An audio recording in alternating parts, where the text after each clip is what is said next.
The overall goal of this procedure is to deliver a charged substance, such as the positively charged neurotransmitter acetylcholine, to a discrete site within the experimental preparation.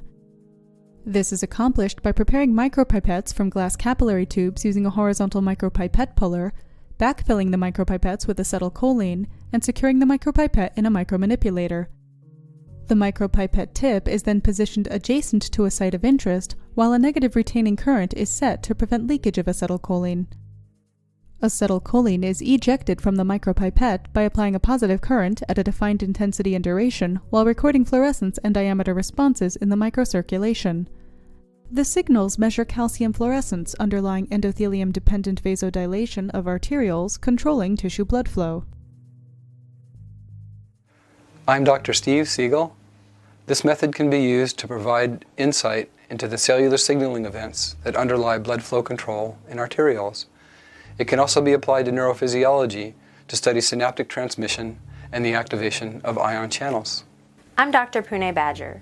Generally, individuals new to this technique may struggle because it takes practice to learn how to prepare effective micropipettes, to perform micromanipulation, and to adjust the retain and ejection currents to control the delivery of the drug from the micropipette.